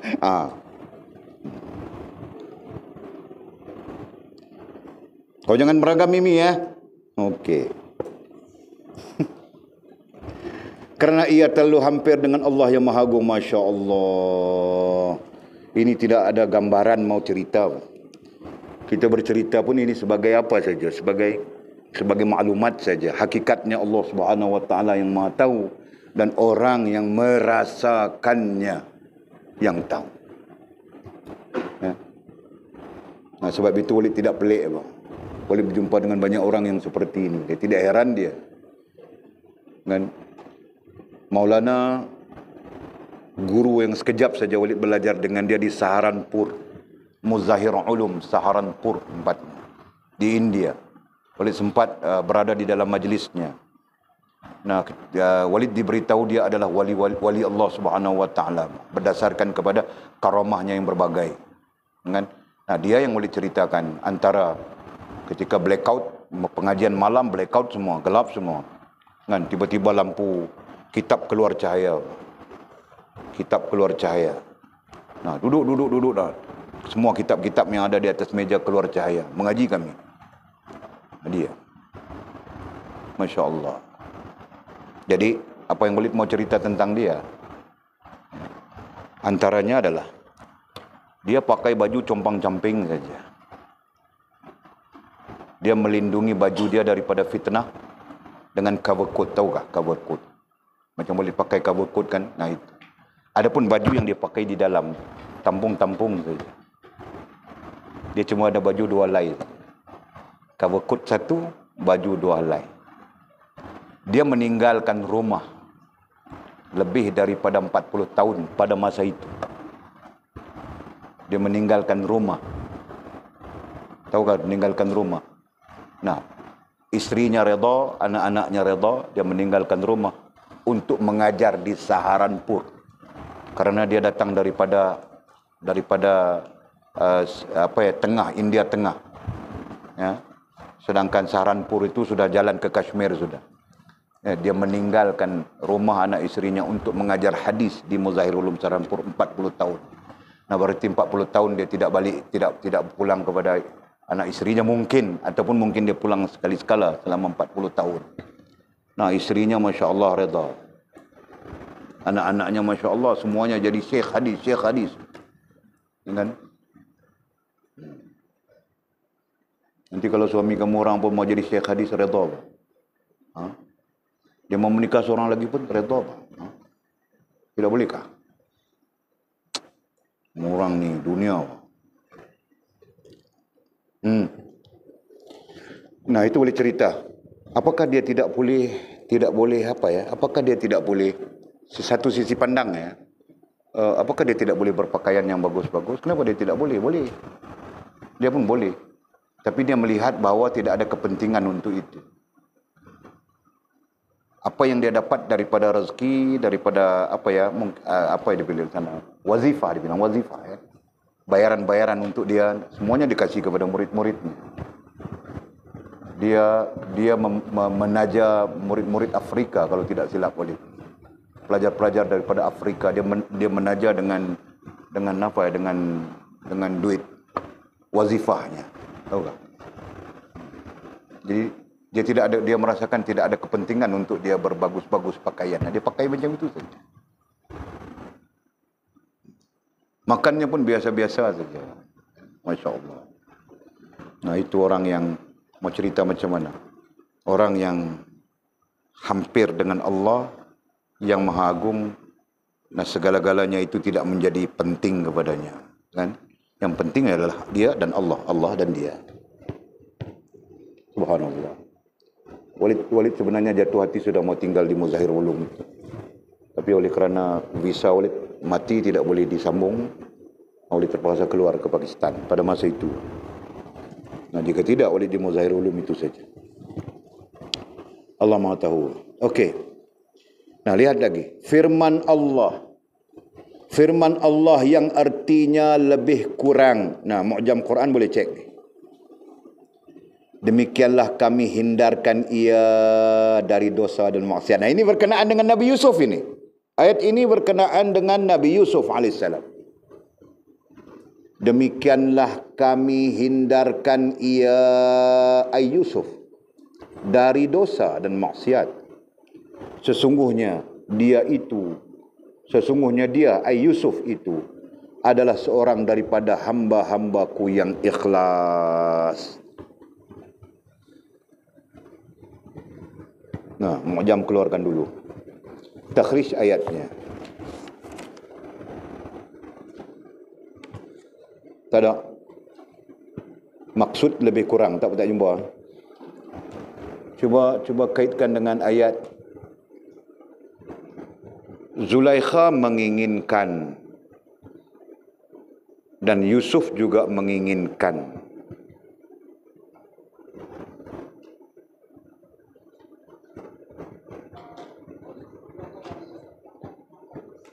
Ayat ini terjemahan daripada teks asal Al-Quran. Nah, dia jadi bercanggah dah dengan konsep asal ayat. Ada? Tak jumpa? Walid pun terlupa dah masa Syekh duk baca dekat kita lu, kita ingat. Tak apa. Jadi katanya firman Allah yang artinya lebih kurang. Musannif pun mengatakan lebih kurang. Tidak tepat dengan firman Allah SWT. Jadi maksudnya demikianlah kami hindarkan ia, ay Yusuf, dari dosa dan maksiat. Sesungguhnya dia Yusuf itu adalah seorang daripada hamba-hambaku yang ikhlas. Nah, itu kurang lebih maksudnya, bukan firman Allah Subhanahu wa taala. Nah, kemudian kita didatangkan dengan ayat 42 surah 15. Inna ibadi laisa laka alaihim sultanun illa man ittaba'aka minal ghawin. Sesungguhnya hamba-hambaku tidak ada kekuasaan bagimu terhadap mereka kecuali orang-orang yang mengikut kamu, yaitu orang-orang yang sesat. Nah, ayat ini menjadi dalil, firman Allah ini menjadi dalil untuk kita fahami bahawa Allah Subhanahu wa taala menjaga hamba-hambanya. Menjaga hamba-hambanya yang kita sebutkan tadi, posisi latif itu. Melayan hamba-hambanya yang berada yang sempurna hubungan dengannya, yang khususnya kita sebut posisi latif itu ya. Tengok ayatnya. Sesungguhnya hamba-hambaku ai orang yang sempurna hubungan dengan Allah SWT, tidak ada kekuasaan bagimu terhadap mereka. Maksudnya Fir'aun ini. Ini terkait Fir'aun. Ya. Jadi Fir'aun tidak mempunyai kuasa untuk melakukan keburukan kepada hamba-hamba Allah Subhanahu wa taala yang dijaganya. Nah itu. Kecuali orang-orang yang mengikut kamu, nah kau boleh melakukan sesuka hatimu kepada orang-orang yang mengikut kamu, wahai Fir'aun. Yaitu orang-orang yang sesat, sedang yang mengikutmu itu adalah orang-orang yang sesat sepertimu. Nah, itu maksudnya. Ya kan? Nah, ayat ini menjurus kepada makna Allah menjaga hamba-hambanya, khususnya hamba-hamba yang sempurna hubungan dengannya. Nabi Musa AS, Nabi Harun AS, dan mereka-mereka yang mengikuti mereka. Mereka-mereka yang mengikuti Nabi Allah Musa dengan Nabi Harun alaihimassalam. Surah Yusuf. Surah Yusuf ayat 24. Cuba baca bunyinya. Mu'jam baca surah Yusuf ayat 24. Nah, boleh sebut surah Yusuf saja.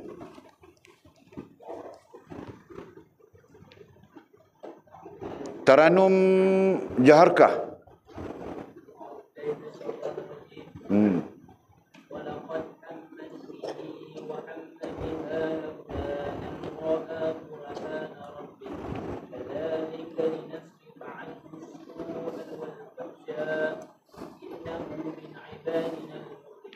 Ya.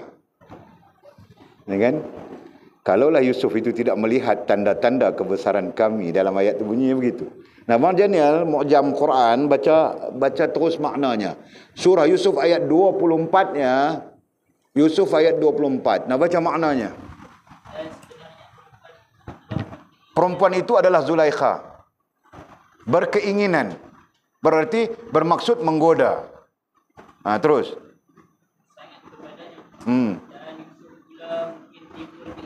Nah, Yusuf pula mungkin timbul keinginan. Terus. Kepada perempuan itu Zulaikha. Kena cantiknya Zulaikha. Kalaulah Yusuf itu tidak menyedari tanda-tanda kebesaran Tuhan. Terus.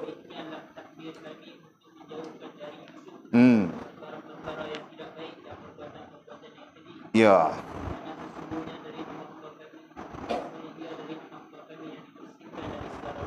Subhanallah. Sadaqallahul azim, sadaqallahul azim, sadaqallahul azim. Nah, nanti baca ya. Dalil itu menunjukkan Allah menjaga hamba-hamba yang sempurna hubungan dengannya. Nah, itu pasti. Sebagian ulama ahli tasawuf mengatakan, menghukumkan pasti Allah menjaga hamba-hambanya. Jelaskah? Subhanallah. Okey, lanjut kita satu ayat lagi.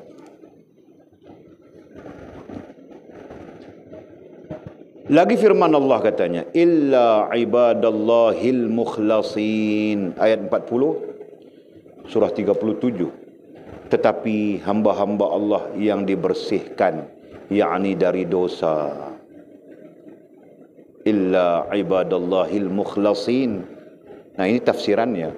Mukhlasin asalnya ikhlas saja, kan? Melainkan hamba-hamba Allah yang ikhlas, begitu. Tapi datang dengan maudhu'i, datang dengan tafsiran. Nah, maksud mukhlasin itu adalah hamba-hamba Allah yang dibersihkan, yakni dari dosa. Nah, ini bermaksud orang-orang yang sempurna hubungannya dengan Allah SWT. Allah menjaganya sehingga dia bersih daripada perkara-perkara yang berdosa. Nah, tidak bermakna dia tidak berdosa, bukan maksum ya. Maksum itu Nabi Rasul saja.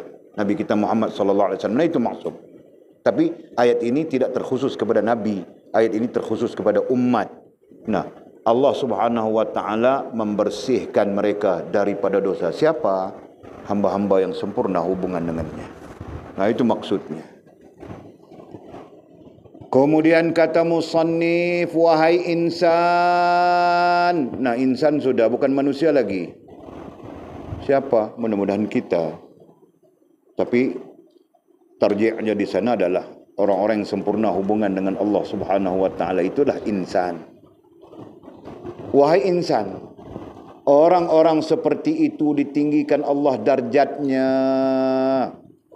Orang-orang seperti itu siapa? Yang kita bilang tadi, yang sempurna hubungan dengan Allah SWT, yang Allah melayannya, dia dilayan oleh Allah Subhanahu wa Ta'ala. Nah, mereka sebenarnya ditinggikan Allah darjatnya, berarti darjat mereka tinggi di sisi Allah Subhanahu wa Ta'ala. Darjat pada sisi lain para ulama mengatakan maqamat,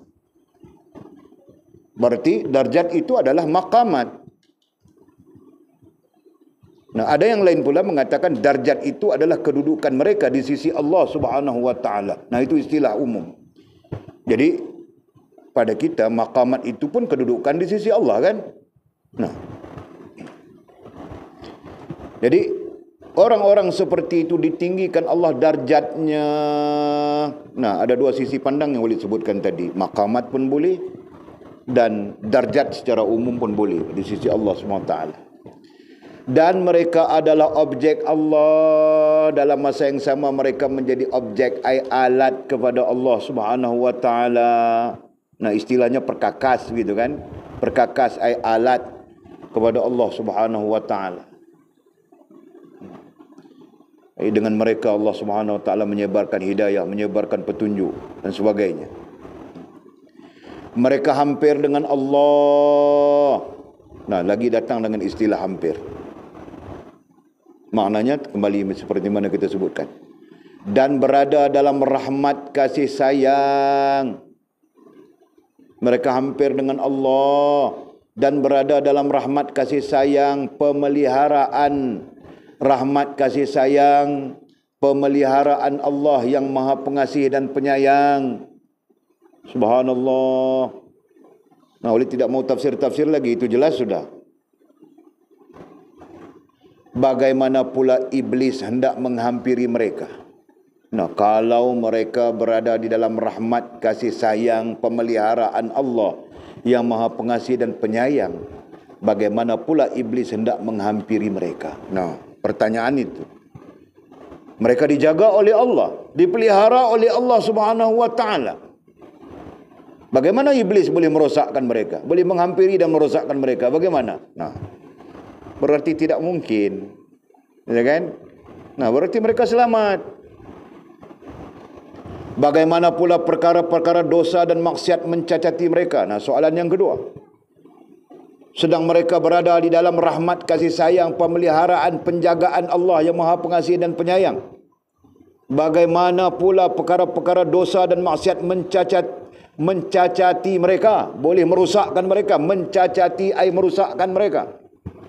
Nah, subhanallah, sudah tentu mereka selamat. Mengapa kamu lari dari rahmat Allah? Nah, pertanyaan ini untuk kita sudah. Nah, kalau tadi kita melihat mereka, nah sekarang pertanyaan untuk kita. Mengapa kamu lari dari rahmat Allah? Justru Kenapa kita lari dari rahmat Allah? Sedangkan rahmat Allah Subhanahu wa taala bersifat menjaga kita. Nah, jika rahmat Allah SWT bersifat menjaga kita, berarti kita perlu sampai kepada posisi-posisi orang-orang yang dirahmati. Nah, begitu. Ya kan? Nah, paling tidak kita berusaha. Sampai atau tidak itu urusan Allah.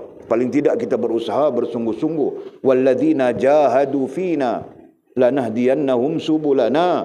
Nah, kita berusaha bersungguh-sungguh. Sebaliknya kita bukan berusaha, bahkan kita lari dari rahmat Allah. Nah, itu yang sebenarnya. Dan itu yang banyak berlaku. Ya kan? Kita lari dari rahmat Allah Subhanahu wa taala. Kita menjauh diri daripada rahmat Allah Subhanahu wa taala. Nah, itu yang terjadi. Dan mengabdikan diri kepada kedudukan, yakni darjat. Bahkan kita mengabdikan diri bukan kepada Allah, tapi kepada kedudukan. Apa maksud kedudukan? Nah, ekonomi. Mau ekonomi yang bagus. Sosialisasi. Mau kita dihormati. Begitu begini. Ya kan? Mau, ya, itu kedudukan kan? Mau kita dipandang bagus. Mau kita dilihat bagus. Mau memiliki segala-galanya. Nah, padahal memiliki segala-galanya belum tentu menghubungkan kita dengan Allah. Nah, itu yang Walid kasih komentar. Basikal harga 15.000. Kayuh basikal saja 30 km satu hari. Pergi 15 km, balik 15 km. Masjid dengan rumah tidak sampai 1 km. Nah, tidak pergi dia ke masjid. Kenapa? Nah, itu mencari kedudukan. Jelas kan? Nah, maksud kedudukan di situ. Mengapa kamu lari dari rahmat Allah dan mengabdikan diri kepada kedudukan? Nah, ini kebanyakan manusia. Mudah-mudahan Allah mengampunkan kita. Tidak ada kedudukan apapun melainkan di sisi Allah Subhanahu wa taala. Allah berhak menghinakan dan Allah berhak mengangkat dan memuliakan. Dengan Allah, ya Allah. Kamu telah berkata sesuatu yang tidak baik. Nah, jika itu yang kamu katakan, berarti kamu telah berkata sesuatu yang tidak baik. Maksudnya apa? Nah, jika kita lari daripada rahmat Allah, kita rasa bagus. Dan kita mengabdikan diri kepada kedudukan, bukan kepada Allah, kita merasakan bagus. Nah, sebenarnya kamu berkata, kamu telah berkata, berbuat. Kamu telah berkata, berbuat sesuatu yang tidak baik. Nah, itu sebenarnya tidak baik. Jadi carilah kita kebaikan yang menghubungkan kita dengan Allah Subhanahu wa taala. Nah, boleh habiskan, Pak. Semoga tuduhan atau bahasan yang tidak sopan. Semoga tuduhan. Nah, boleh sebut tadi ya. Pada zaman Syekh kita pun dituduh sudah. Kan? Semoga tuduhan atau bahasan yang tidak sopan itu dibinasakan Allah dengan kekuasaan, rahmat dan kasih sayang. Semoga Allah memelihara kita dalam kesempurnaan dan boleh memelihara diri. Allah pelihara kita dalam kesempurnaan dan boleh memelihara diri dari dilanda dosa dan noda. Amin ya rabbal alamin. Aminkan bahwa ini doa. Doa mursyid kita. Mudah-mudahan Allah sentiasa memberkati kita dan memelihara kita dengan kasih sayangnya yang tidak terhingga. Amin ya rabbal alamin. Kemudian kata musannif, syarahan yang ke-58. Allahu a'lam. Nah, besok baca dulu ya. Walid mau laju-laju macam itu, tahu tak? Laju. Nah, sampai paling laju 200 km, 300 km sejam, 400 km sejam. Nah, habis kitab sekejap saja.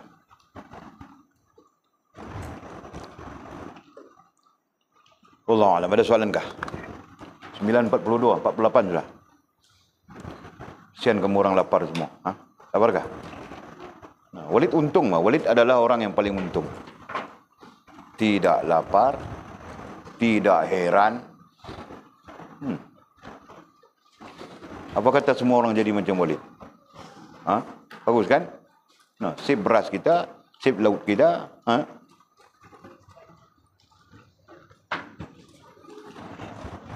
Okey, ada pertanyaan enggak? Tiada.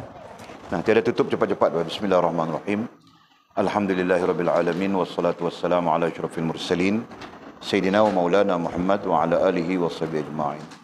Allahumma aftah lana futuhal arifin warzuqna fahman nabiyyin waj'alna min ibadikas salihin. Allahumma hdina siratikal mustaqim siratal ladzina an'ama Allah minan nabiyyin was-siddiqin wasyuhada'i was-salihin.